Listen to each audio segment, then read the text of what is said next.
O dragão do Apocalipse. Apocalipse capítulo 12.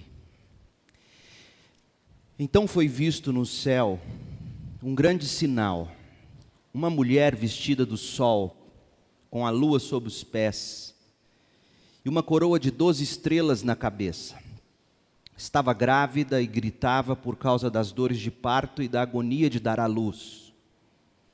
Outro sinal foi visto no céu, um enorme dragão vermelho com 7 cabeças e 10 chifres e 7 coroas nas cabeças.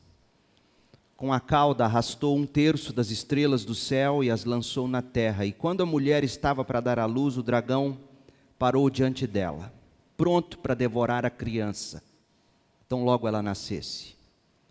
A mulher deu à luz um filho que governará todas as nações com cetro de ferro. E ele foi arrebatado para junto de Deus e de seu trono. A mulher fugiu para o deserto, onde Deus havia preparado um lugar para cuidar dela durante 1260 dias. Houve guerra no céu. Miguel e seus anjos lutaram contra o dragão e seus anjos. O dragão perdeu a batalha e ele e seus anjos foram expulsos do céu. Esse enorme dragão, a antiga serpente, chamada Diabo ou Satanás, que engana o mundo todo, foi lançado na terra com seus anjos. Então ouvi uma forte voz que bradava pelos céus: finalmente chegaram a salvação, o poder, o reino de Deus e a autoridade de seu Cristo, porque foi lançado para a terra o acusador de nossos irmãos, aquele que dia e noite os acusa diante de nosso Deus. Eles o derrotaram pelo sangue do Cordeiro e pelo testemunho deles. Não amaram a própria vida, nem mesmo diante da morte. Portanto, alegrem-se, ó céus, e vocês que habitam nos céus. Sobre a terra e o mar, porém, virá terror, pois o diabo desceu até vocês, com grande fúria, sabendo que lhe resta pouco tempo. Quando o dragão percebeu que havia sido lançado na terra, perseguiu a mulher que tinha dado à luz o menino. Ela, porém, recebeu 2 asas como as de uma grande águia, para que voasse ao lugar preparado para ela no deserto. Ali será sustentada e protegida da serpente durante um tempo, tempos e metade de um tempo. Então a serpente, com uma torrente de água que fez sair de sua boca, tentou afogar a mulher. Mas a terra ajudou a mulher, abrindo a boca e engolindo o rio que havia jorrado da boca do dragão. O dragão se enfureceu com a mulher e passou a lutar contra o restante de seus filhos, todos os que obedecem aos mandamentos de Deus e se mantêm fiéis no testemunho de Jesus.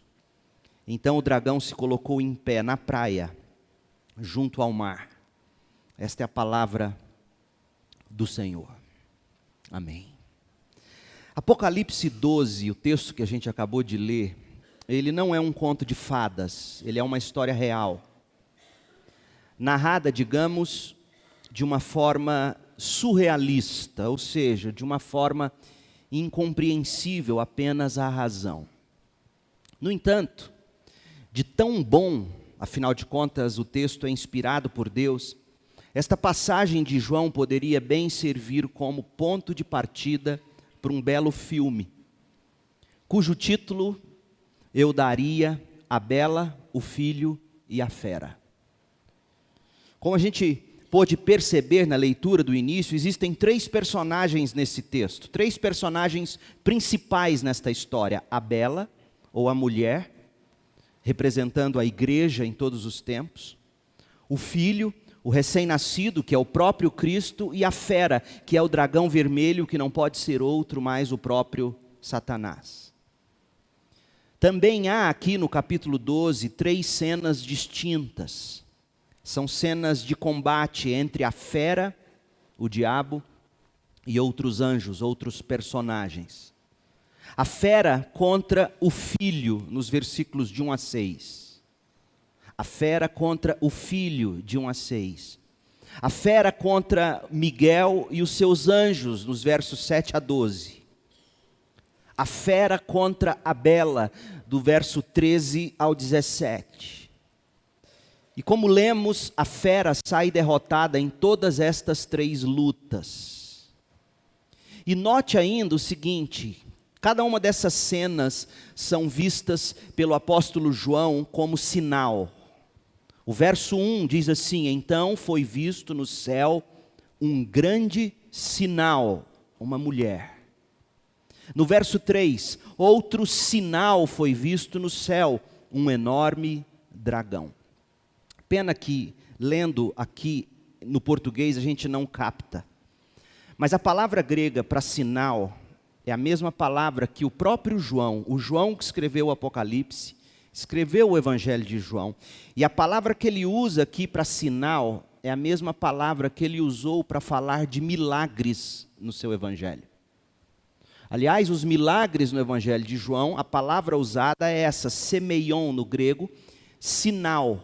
Todos os outros evangelhos falam dos milagres de Jesus como milagres, mas João usa a expressão sinal. Isso é muito importante. Importante porque uma das fortes evidências de que o mesmo autor do Apocalipse é o autor do Evangelho, e essa pessoa é João. Mas é importante também porque mostra para nós de que forma João vê essas visões. Quando ele usa a mesma palavra, semeion, ou sinal, para descrever o que ele viu no capítulo 12 do Apocalipse, a mesma palavra para os milagres que ele usou nos evangelhos dele, aliás, ele seleciona 6 milagres, 6 sinais. João está nos dizendo algo muito importante. Você se recorda o que ele diz lá no Evangelho, no capítulo 20, sobre qual era o objetivo dele com os sinais que ele narrou no Evangelho? É importante a gente lembrar o que ele disse lá, para a gente saber entender o que ele quer que a gente veja aqui. Então, vá comigo para João capítulo 20, versos 30 e 31, e veja comigo o que ele vai dizer sobre os propósitos dos sinais ou dos milagres. João 20, verso 30. Os discípulos viram Jesus fazer muitos outros milagres, mas ele traduz sinais. Os discípulos viram Jesus fazer muitos outros sinais, a mesma palavra para sinal em Apocalipse 12, 1, Apocalipse 12, 3. Muitos outros sinais, além dos que se encontram registrados neste livro. Estes sinais, porém, estão registrados para que vocês creiam que Jesus é o Cristo, o Filho de Deus. E para que, crendo nele, tenham vida pelo poder do seu nome. Portanto, gente, quando a gente chega ao final dessa história, que a gente pode chamar de a Bela, o Filho e a Fera, o que João quer que a gente entenda é que Cristo é Senhor, que Ele é Salvador e Ele é o sustentador das nossas almas. Esse é o propósito de João com esse sinal que ele vê no céu. Essa história do Apocalipse, a julgar pelo vocabulário joanino, a julgar pela forma como ele descreve tudo, como a gente já disse em outras mensagens, a história do Apocalipse não é para nos assustar. A história é para nos alimentar a alma. Esses sinais foram escritos para que vocês creiam que Jesus é o Cristo e para que, crendo nele, o verbo está no presente, é uma ação contínua. Para que vocês, crendo nele, tenham vida pelo poder do seu nome. Então, o que nós vamos ver hoje em Apocalipse 12 é para alimentar a alma da gente, é para manter a fé da gente em Jesus Cristo. Volte comigo para o Apocalipse agora, por favor. E para a gente entender melhor essa história, a gente precisa de novo nos abstrairmos aqui do texto e darmos uma olhada aqui como se estivéssemos num drone, passeando pelo livro, vendo ele por cima, entendendo esse livro num contexto maior. O Apocalipse, ele pode ser dividido em 2 grandes partes. A primeira parte vai até o capítulo 11. A segunda parte, a que a gente começa hoje, é o capítulo 12 até o final, no capítulo 22. Do capítulo 1 ao capítulo 11, a gente aprendeu sobre a perseguição do mundo contra a igreja na terra. E a gente viu os juízos de Deus caindo sobre os ímpios em resposta às orações dos crentes. Agora, do capítulo 12 até o 14, nós vamos ver a perseguição cruel do quarteto do mal. Quem é o quarteto do mal que ataca a igreja? Satanás, que é o dragão, capítulo 12. O anticristo, que é a besta que sai do mar, em Apocalipse 13, de 1 a 10. Então, se você já quiser ir se adiantando e escrevendo aí, quem é a besta que sai do mar, no Apocalipse 13, de 1 a 10, essa besta é o anticristo.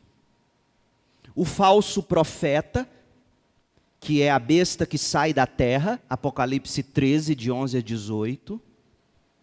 E o último inimigo da igreja é a prostituta, a Babilônia, em Apocalipse 14. Então, o diabo procura destruir o povo de Deus através desses 4 grandes inimigos. Satanás, que é o dragão, do capítulo 12, o anticristo, que é a besta que sai do mar, o falso profeta, que é a besta que sai da terra, e a grande prostituta, que é a Babilônia. Nós vamos ver o que cada uma dessas coisas significa ao seu tempo, se Deus permitir, quando chegarmos em cada um desses capítulos. E o que Deus faz, Ele vai destruindo de trás para frente. Ele destrói primeiro o anticristo, o falso profeta, a prostituta, e depois o dragão, lá no capítulo 20. Então, do capítulo 12 ao 14, a gente vê esse quarteto do mal atacando a igreja. Capítulo 15, até o final do livro, vai falar da vitória de Cristo. A vitória retumbante de Jesus e da igreja sobre os seus inimigos. Então, o Apocalipse é dividido nessas 2 grandes divisões, do 1 ao 11 e do 12 ao 22. Nessa primeira parte, que é do 1 ao 11, nós temos 3 sessões, de um total de 7. A primeira sessão, capítulo 1 a 3, fala das 7 igrejas, Cristo com as igrejas. Do capítulo 4 ao 7, a gente ouve falar dos selos de Deus, da soberania de Deus sobre a história. Do capítulo 8 ao 11, a gente ouviu falar das trombetas, Deus alertando os que ainda estão vivos, dizendo: arrependam-se enquanto é tempo. Então, 3 sessões da primeira grande parte. Aqui nessa segunda grande parte, do capítulo 12 ao 22, nós temos as 4 últimas sessões. Capítulo 12, 13 e 14 fala desse quarteto do mal que ataca a igreja. Capítulo 15 e 16 fala das 7 taças do juízo de Deus que cai sobre os ímpios. Capítulo 17, 18 e 19 da vitória retumbante de Cristo sobre as armas do diabo, que é quem? O anticristo, o falso profeta e a grande prostituta. E aí os capítulos 20, 21 e 22 é a vitória final de Cristo sobre o próprio diabo, sobre os ímpios, a vitória de Cristo sobre a morte, seguindo assim do novo céu e da nova terra. Agora, o que é importante você observar é o seguinte: cada uma dessas 7 sessões, que estão distribuídas dentro destas 2 grandes partes, cobre o mesmo período da história, cada uma delas. E a gente nota que dessa sessão para a seguinte, detalhes vão sendo acrescentados. A intensidade do drama vai aumentando. Isso é importante. Nós já dissemos, mas é por quê? Porque o Apocalipse não é escrito necessariamente numa ordem cronológica. Ele é escrito numa ordem lógica dos fatos. O Apocalipse não é necessariamente para se compreender cronologicamente, mas para se visualizar como mensagem encorajadora de Deus.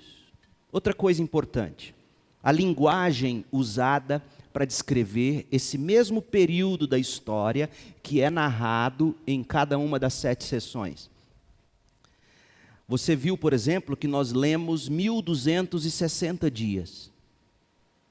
Você viu também que no outro lugar está escrito 3 anos e meio. No outro lugar está escrito 42 meses. No outro lugar está escrito tempo, tempos e meio tempo. No outro lugar está escrito 1000 anos. Então a pergunta razoável a se fazer nesse ponto é a seguinte: por que esse período entre a primeira vinda de Cristo e a segunda vinda de Cristo está descrito simbolicamente como 3 anos e meio? Veja que 3 anos e meio equivale a 1260 dias, faz as contas depois. Veja que 3 anos e meio equivale a 42 meses. Veja que 3 anos e meio vale como tempo, tempos e meio tempo. Então, todos esses números diz respeito ao mesmo período, o período entre a primeira e a segunda vinda de Cristo, ou seja, esse tempo que a gente está vivendo hoje, aqui e agora. E a pergunta é, por que João usou 3 anos e meio como linguagem para descrever esse período em que a gente está vivendo? Quando João escreve o Apocalipse, ele estava pensando nos dias do profeta Elias, que segundo Tiago, capítulo 5, verso 17, esse período em que Israel foi atormentado por Acabe e por Jezabel, quando não caiu chuva sobre Israel, está lá em 1º livro dos Reis, 17 e 18, esse período, sabe de quanto tempo foi? 3 anos e meio. Então, na cabeça de João, Apocalipse, quando descreve 3 anos e meio, ou 1260 dias, ou 42 meses, ou tempo, tempos e meio tempo, está falando do mesmo tempo, da primeira à segunda vinda de Cristo. E ele escolhe 3 anos e meio, porque faz referência aos dias difíceis de Israel, nas mãos de Acabe e Jezabel. Essa é a razão de ser. Apocalipse 12 começa a segunda parte do livro. E outra coisa muito curiosa, por que Apocalipse 12 começa a segunda parte do livro, vai narrar a mesma história que já foi narrada na primeira parte? Se você ler do capítulo 1 ao capítulo 11, você vai ver que a batalha do mal contra a igreja está sendo travada na terra. E o que a gente vai ver agora, a partir do capítulo 12, essa mesma batalha, só que essa batalha agora sendo travada nas regiões celestiais. Do capítulo 1 ao 11, a primeira parte do livro, a batalha da igreja ou do mal contra a igreja na terra. A segunda parte, a batalha do mal contra a igreja nas regiões celestiais. Feitas essas considerações, vamos estudar o capítulo 12. De volta para o capítulo 12, a gente vê o que Deus tem para nos ensinar nessa batalha sangrenta entre o céu e a terra.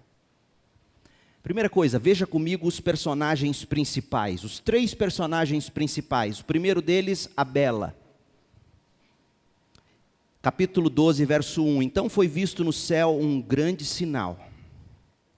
Uma mulher, vestida do sol, com a lua debaixo dos pés, e uma coroa de 12 estrelas na cabeça. Ela estava grávida e gritava por causa das dores de parto e da agonia para dar à luz. Quem é essa mulher? Os católicos romanos dizem que essa mulher é Maria. Os evangélicos dispensacionalistas acreditam que essa mulher é um símbolo da nação de Israel. Mas afinal, quem é essa mulher? A mim, seguindo a tradição protestante reformada da história da igreja, a interpretação mais coerente é que essa mulher representa a igreja, o povo de Deus em todos os tempos. Até porque Paulo ensina que Abraão é o pai de todos os crentes, sejam eles circuncidados ou não. Está lá em Gálatas 3, de 6 a 14. Então parece mais coerente afirmar que essa mulher do Apocalipse 12 é a igreja de Jesus ao longo da história. Como que a igreja é descrita aqui em Apocalipse 12? A identidade da mulher é a igreja. Agora veja a imagem da mulher. Como toda mulher, esta mulher aqui representando a igreja está muito bem adornada, enfeitada. Ela é esplendorosa. O texto diz que ela está vestida do sol. O que isso significa? Significa que a igreja é gloriosa. João vê a mulher em pé, no meio do sol, contrapondo-se ao sol. A igreja está envolta com o brilho do sol. Logo, a igreja é exaltada, ela é gloriosa aos olhos de Deus.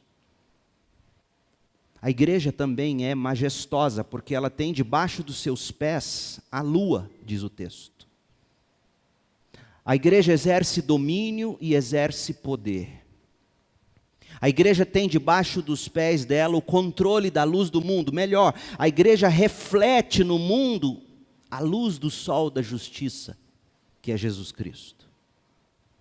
Então essa igreja, ela é gloriosa, vestida do sol, ela é majestosa e poderosa, porque ela tem debaixo dos seus pés a luz do sol da justiça. E a igreja é também vitoriosa. O texto diz que tinha uma coroa de 12 estrelas na cabeça. O povo de Deus do Antigo Testamento, o povo de Deus no Novo Testamento, estão juntos aqui, simbolizados nesse número 12.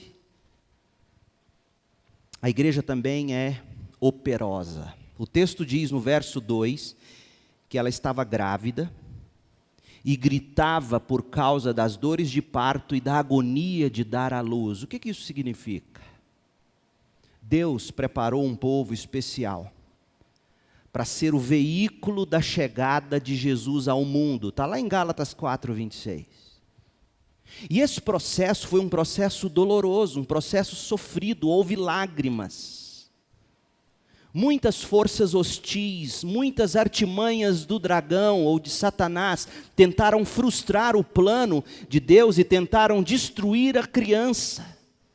No Antigo Testamento a gente vê todas as tentativas do diabo de tentar manchar ou destruir a linhagem de onde viria o Messias. Por isso que o Antigo Testamento está o tempo todo preocupado em nos apresentar genealogias. Quando você chega na leitura bíblica, lá em 1º livro de Crônicas, você tem lá 9 capítulos só de genealogia, e você está lendo a Bíblia na sequência, chega nessa genealogia, você pula. Qual é a importância das genealogias? É Deus dizendo, eu mantive pura linhagem de onde virá o Messias. Então ela está aqui gritando por causa das dores de parto, da agonia de dar à luz, como que dizendo, ao longo da história, do Antigo e no Novo Testamento, o diabo fez o que pôde para tentar impedir o nascimento de Jesus. Mas Deus protegeu o seu povo. E na plenitude dos tempos, conforme diz Gálatas 4, verso 4, Jesus nasceu. Então, essa mulher é a Bela. Essa mulher é a igreja de Deus, gloriosa, majestosa, vitoriosa e operosa. Somos nós. Essa é a nossa imagem. O segundo grande personagem do texto é o filho. Versículo 5 diz, a mulher deu à luz um filho, que governará todas as nações com cetro de ferro, e ele foi arrebatado para junto de Deus e de seu trono. Verso 10, então ouvi uma forte voz que bradava pelos céus, finalmente chegaram a salvação, o poder, o reino de nosso Deus e a autoridade de seu Cristo. Gente, o texto não deixa dúvida de que Jesus Cristo é o filho nascido da mulher. Da descendência de Davi, conforme Gálatas 4:4, proclamando, anunciando, através da igreja, do Deus vivo, o evangelho às nações. E após o nascimento dele, o seu sofrimento, a morte e ressurreição dele, ele foi elevado aos céus e vive para reinar sobre a terra. O filho é Jesus Cristo. A Bela, a mulher, é a igreja. E quem é a fera? Verso 3. Outro sinal foi visto no céu, um enorme dragão vermelho. Por que ele é vermelho? Porque ele traz à memória da gente as imagens de guerra, de sangue, de morte. E o diabo veio para roubar, matar e destruir. Ele é vermelho e o texto diz que ele tem 7 cabeças. Falando aqui da inteligência do diabo, da capacidade universal do diabo. Ele não é brincadeira. Ele não é pouca coisa. Na cabeça dele existem 10 chifres, falando aqui do poder dele. Existem 7 coroas ou 7 diademas, que fala da autoridade que ele roubou de Deus, afinal ele é o Deus desta era. Segundo aos Coríntios 4, verso 4, diz que ele existe para dominar sobre as pessoas, cegando as pessoas, então ele rouba um certo poder de Deus. E quando o texto diz, no verso 4, que com a cauda ele arrastou 1/3 das estrelas do céu e as lançou na terra, João está narrando aqui para nós a queda de Lúcifer e dos anjos, que ele arrastou com ele no dia da grande rebelião, conforme está lá em Ezequiel 28:15. Então quem é essa fera?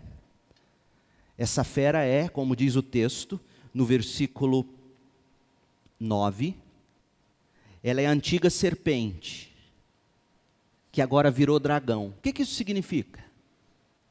É a antiga serpente, aquela serpente lá do paraíso, lá de Gênesis 3, mas agora é um grande dragão. João está dizendo para nós que ao longo dos séculos, o diabo foi crescendo em astúcia, em maldade e em poder. Ele deixou de ser uma serpente para se tornar um grande dragão. E a Bíblia diz que ele é diabo porque ele é acusador. Satanás porque ele é opositor. E ele é o grande enganador ou sedutor, porque vive para desencaminhar os homens dos caminhos de Deus. Então nós vimos os 3 personagens principais, a igreja, Jesus e Satanás. Agora o que eu quero ver com você, as frentes de combate do grande dragão vermelho. Como que o diabo tenta destruir a obra de Deus, segundo o texto de Apocalipse 12? Em primeiro lugar, Satanás peleja contra Jesus Cristo. Esse é o grande alvo dele, ou foi o grande alvo dele. O texto diz, no verso 3, outro sinal foi visto no céu, um enorme dragão vermelho, com 7 cabeças, 10 chifres, 7 coroas na cabeça, com a cauda arrastou 1/3 das estrelas do céu, as lançou na terra, e quando a mulher estava para dar à luz, o dragão parou diante dela, pronto para devorar a criança tão logo ela nascesse. Tanto no Antigo Testamento como no Novo Testamento, a gente encontra imagens do diabo tentando fazer de tudo para que Jesus não nascesse.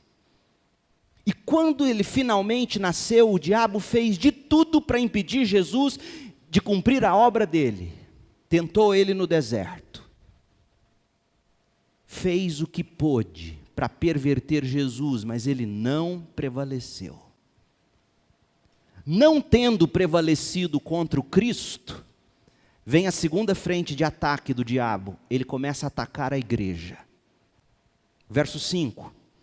A mulher deu à luz um filho, que governará todas as nações com cetro de ferro, e o filho foi arrebatado para junto de Deus e de seu trono, ou seja, ele viveu, ele morreu, ele ressuscitou, ele, conforme diz Paulo em Colossenses, ele cravou o diabo na cruz, digamos, ele venceu o diabo, então ele foi exaltado. E aí o que o diabo fez? Ele começa a perseguir a igreja de uma forma horrorosa, a ponto do texto dizer que a mulher fugiu para o deserto, onde Deus havia preparado um lugar para cuidar dela durante 1260 dias. O deserto aqui, gente, é um lugar geográfico, ou seja, melhor, não é um lugar geográfico. É uma imagem, é uma linguagem figurada, para dizer algo muito importante sobre quem nós somos como igreja hoje, aguardando a segunda vinda de Cristo. Todos nós, segundo o Apocalipse, todos nós somos refugiados. vivemos no deserto. Nossa pátria não é aqui. O mundo não é o habitat da igreja. Aqui nós somos apenas peregrinos. E durante esse período, até Jesus voltar, durante esses 1260 dias, Deus cuida de nós no deserto. Deus às vezes não nos livra da morte, mas Ele nos livra na morte.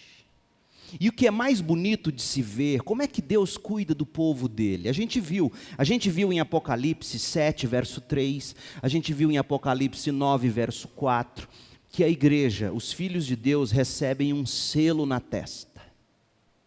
Depois nós vimos em Apocalipse 11, 1, que a igreja ela é medida por Deus. Deus sabe exatamente quem são os seus. Agora, sabe qual é a linguagem que João usa para descrever a forma como Deus cuida da gente? Tendo usado a imagem do selo na testa, tendo usado a imagem da medida, agora ele usa a imagem das asas como as de uma grande águia. Apocalipse 12, 14. Asas como a de uma grande águia. Para quê? Para a gente voar e refugiar em Deus. Todos esses símbolos evidenciam que Jesus, o nosso Deus, Ele nos protege em meio às investidas do diabo. Como? Dando-nos asas como as de uma grande águia, para a gente, sempre que necessário, fugir para o colo de Deus.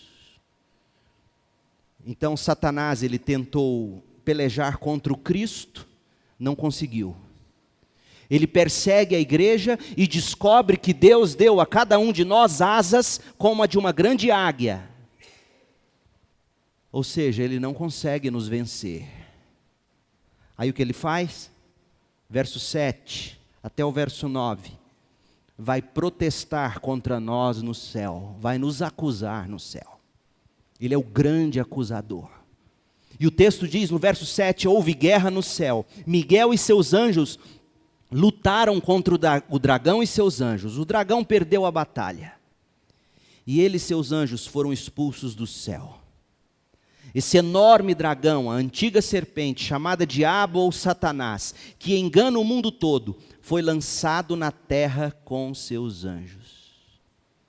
Não tendo conseguido parar o nascimento de Jesus, não tendo conseguido parar o progresso da igreja na terra, o que João nos mostra agora é a imagem do diabo tentando nos destruir diante de Deus, tentando nos acusar diante de Deus, mas o que Deus faz? Lança-o na terra. Como que dizendo, nenhuma condenação há para os meus filhos que estão em Cristo Jesus. Nada poderá ser levado contra os eleitos de Deus. É Deus quem os justifica. 1 de João 2, versículo 1, diz que nós temos um advogado. Nós temos alguém que intercede por nós.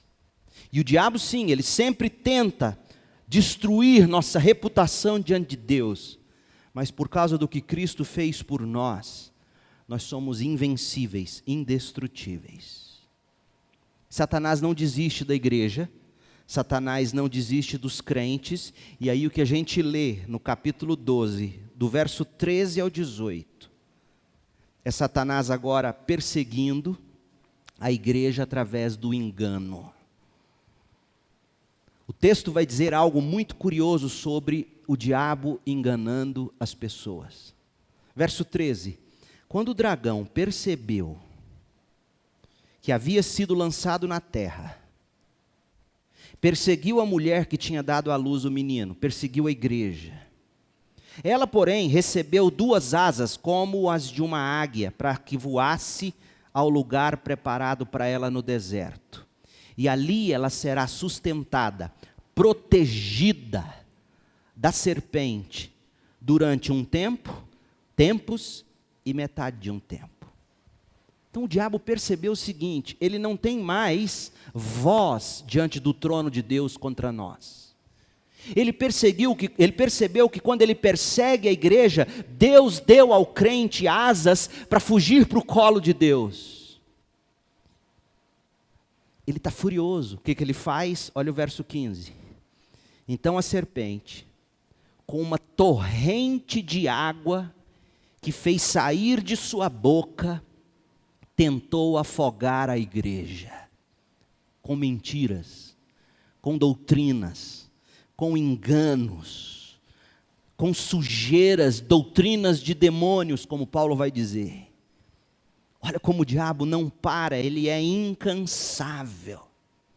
Só que Deus também tem seus meios. A terra, diz o verso 16, ajudou a mulher, abrindo a boca, engolindo o rio que havia jorrado da boca do dragão. Ou seja, Deus sempre usou os seus fiéis pastores à frente dos rebanhos, ensinando as doutrinas verdadeiras e protegendo o rebanho das artimanhas mentirosas do diabo.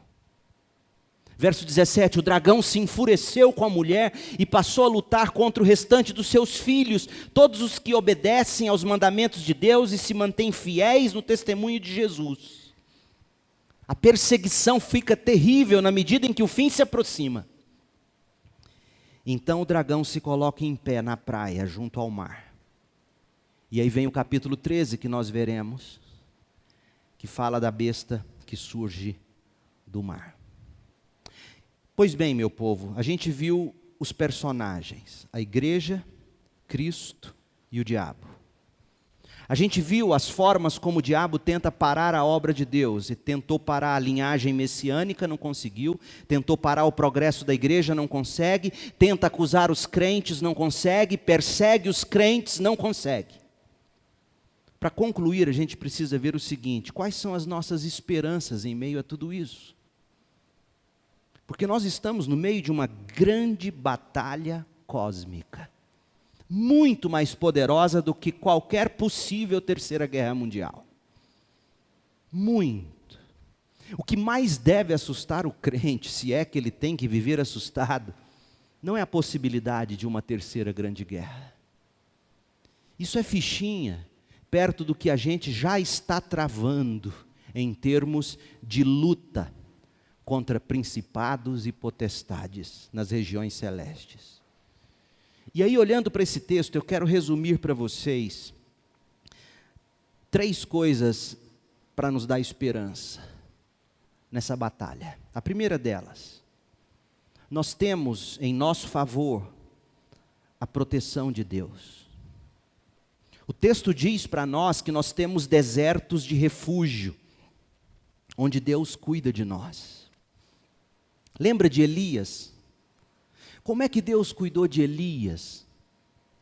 Quando Deus coloca Elias no capítulo 17, diante de Acabe, Jezabel, diante de todo aquele império que estava vivendo na idolatria, quando Elias profetiza contra o pecado, e quando Elias diz, não vai mais chover, até que Israel se arrependa. Aonde foi que Deus cuidou de Elias? Para onde Deus levou Elias? Para o deserto, e na margem de um riachozinho, cuidou dele. E o que o texto está nos dizendo é que Deus, nessa caminhada, nessa peregrinação nossa aqui na terra, a forma de Deus cuidar da gente muitas e tantas e repetidas vezes, sabe que jeito é? Pegando a gente, dando para nós asas para escapar das aflições, e levando-nos para o deserto do colo de Deus. Então, se hoje você se sente num deserto, sozinho, sozinha, abandonados, será que não seria o caso de você parar e, em vez de lamentar e de chorar, abrir os olhos e dizer assim, será que não é Deus tratando de mim nesse deserto? Será que não é Deus me protegendo nesse deserto? Será que não é a maneira de Deus dizer para mim, fuja para o meu colo, busque a minha presença, venha para os meus braços? Será que não seria esse o caso? Deixa eu te dizer uma coisa, baseado no que eu vejo nas Escrituras. É esse o caso. Algumas vezes esses desertos são momentos de depressão, de tristeza. Quando Deus está purgando a alma da gente, quando Deus está espremendo os pecados da gente, quando Deus está tratando das coisas da gente, outras vezes é um desemprego. outras vezes é uma enfermidade, outras vezes é uma grande perda. Mas seja como for, Deus sempre nos leva para desertos, para nos proteger, provar para ver o que está no nosso coração e cuidar de nós. Porque no deserto, gente, a gente aprende aquilo que nós vamos passar a eternidade fazendo no céu. Sabe o que que é? Em comunhão com Deus. E tantas vezes essa vida nos rouba desse tempo de comunhão com Deus. Trabalho, demandas, metas, relacionamentos, vestibular, Enem, estudos, enfim. E a gente perde esse contato com Deus. E aí vem Deus e diz: olha, meu filho, minha filha, você vivendo como está vulnerável aos ataques do grande dragão vermelho. Eu não quero te perder. E para não te perder, eu vou te dar asas agora. Você vai voar para o deserto. Eu vou cuidar de você da forma como eu cuidei de Elias. Mas você vai ter que aprender a se contentar com o tanto de água que eu te der. E quando secar o riacho aqui, você vai ter que aprender a ir pedir comida para uma viúva, como foi com Elias. Mas você precisa aprender a caminhar comigo. E Deus, meu povo, nos lança em desertos. Creia nisso. Desertos na vida do crente, conforme diz Apocalipse 12, não é castigo, é cuidado. É cuidado. Então, a nossa esperança está na proteção de Deus que nos lança nos desertos. Essas asas como de uma grande águia, para mim, são as nossas orações que nos levam a Deus. É o nosso tempo com a palavra que nos leva a Deus. Como foi, por exemplo, meu povo, o tempo de vigília que tivemos aqui na sexta-feira, coisa deliciosa. Vamos ter outra, se Deus permitir, final de maio, de 2 em 2 meses, até que a nossa igreja crie a cultura de ser uma igreja de oração. Uma igreja que voa para a presença de Deus com asas como de uma grande águia. Meu povo, a gente precisa aprender a usar o deserto. O deserto é a proteção de Deus. Não lamente quando Deus te põe num deserto. E tantas vezes a gente se sente, a gente se debate, a gente se enfurece e diz: por quê, por quê, por que assim? E aí vem Deus: porque de outra forma, você estaria vulnerável às garras do grande dragão vermelho. A segunda maneira de nós nos encorajarmos com esperança, além dessa proteção de Deus pelo deserto, as asas que Deus nos dá, nós temos em nosso favor a intervenção de anjos. Nós vimos aqui que Miguel e os anjos lutaram contra o dragão e os anjos. Apocalipse 12, 7.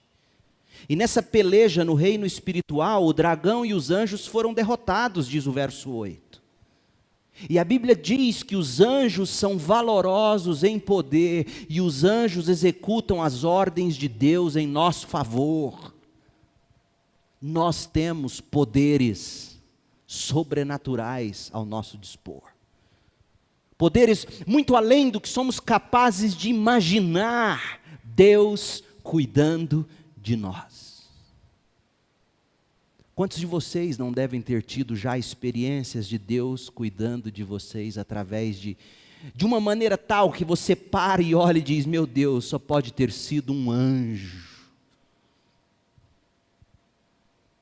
Eu me lembro, eu era novo crente, eu lecionava no Colégio Bandeirantes, poucos dias de convertido, e eu vinha à noite, era depois das 10 da noite, vinha a pé do Colégio Bandeirantes até onde eu morava, ali no fundo da igreja São Judas Tadeu, na 244.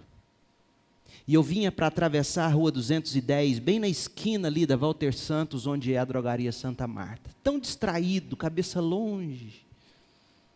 Eu me lembro como se fosse hoje. Eu pisei assim no asfalto. E de repente, uma força me joga do outro lado da rua. E nisso passou um carro com faróis apagados a toda velocidade. teria me destruído.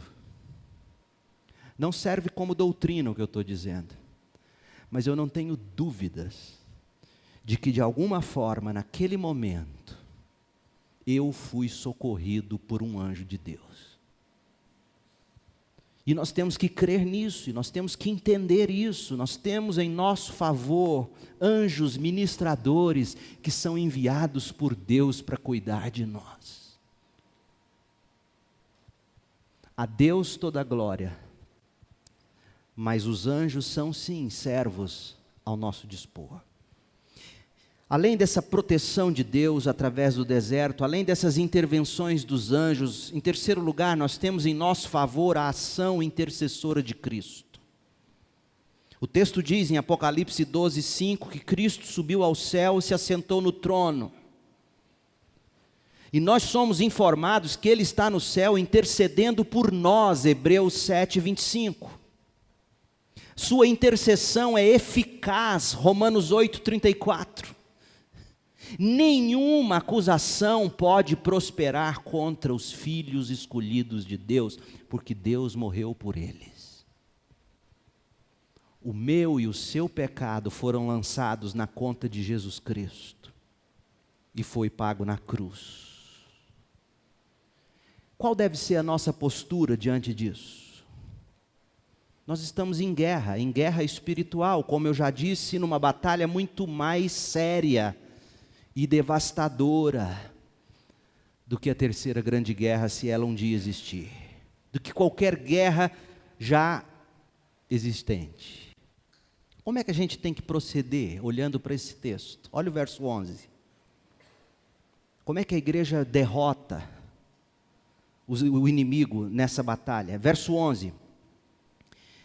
Eles derrotaram o grande dragão vermelho pelo sangue do Cordeiro. Pelo sangue do Cordeiro. Você precisa clamar pelo sangue de Jesus sobre a sua vida. Porque a morte de Jesus Cristo é a nossa vitória.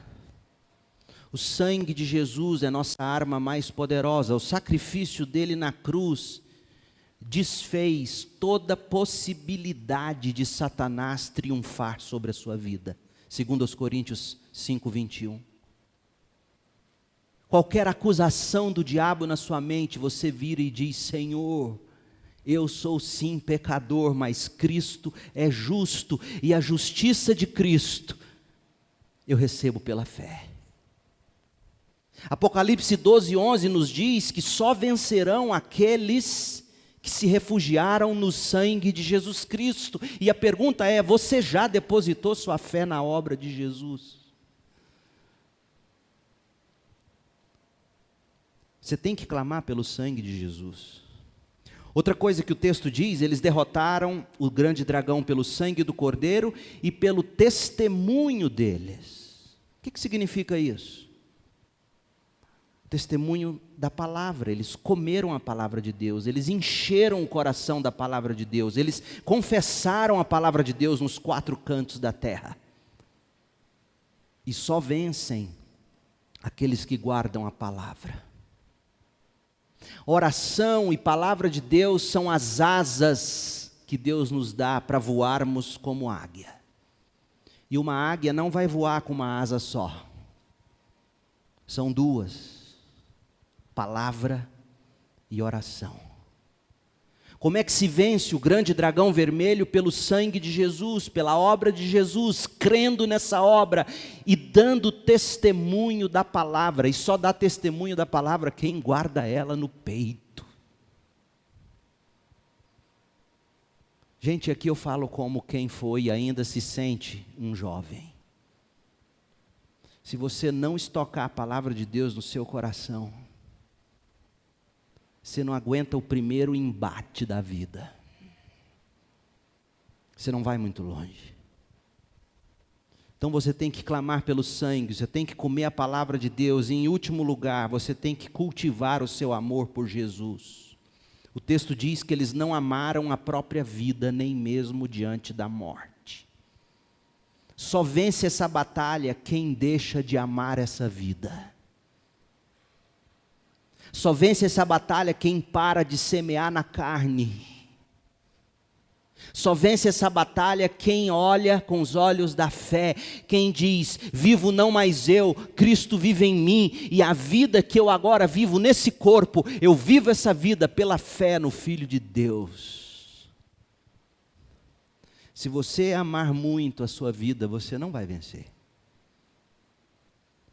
Você vai perder sua vida.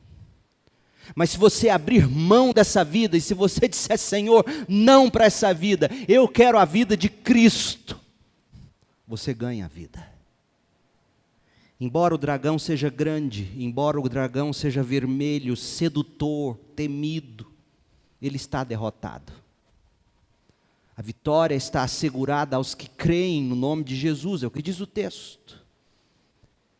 E nós não caminhamos para um fim trágico, para um fim incerto, por mais que os outros ameacem a paz do mundo. Muçulmanos, potências mundiais, o mundo não está à deriva. A gente caminha por uma consumação gloriosa de Cristo e da igreja. E é por isso que existe louvor no capítulo 12 de Apocalipse. Olha o que diz o verso 10. Então ouvi uma forte voz que bradava pelos céus. Finalmente chegaram a salvação, o poder, o reino de nosso Deus e a autoridade de seu Cristo. Porque foi lançado para a terra o acusador de nossos irmãos, aquele que dia e noite os acusa diante de nosso Deus. Nós temos um intercessor, nós temos um salvador, nós temos um rei, nós temos o poder de Jesus. Então hoje à noite eu queria que você tivesse consciência de que nós estamos em guerra, nós estamos enfrentando uma enorme batalha. E a única maneira de vencermos essa guerra é nos agarrarmos com esperança à proteção de Deus. Contar com as armas poderosas de Deus. É nós clamarmos pelo sangue de Cristo, comer da palavra de Deus, cultivar amor por Jesus. Aprenda a orar assim: Senhor, eu não quero amar essa vida. Senhor, eu não quero viver me amando. Senhor, eu quero amar Jesus. Eu quero amar a vida que Jesus tem para mim. Feche os seus olhos, ore comigo. Ó Deus querido, quão profundas são essas verdades. Que realidade, Senhor, é essa? Nossa luta não é contra pessoas, ideologias, não é contra carne ou sangue. Nossa luta é contra principados e potestades, é contra o diabo e seus anjos. Ó Deus, faça-nos crer nisso. Tantas vezes, Senhor, não levamos isso em conta. Achamos que isso é conto da carochinha. Senhor, mas Tua palavra diz, isso é tão real, Pai.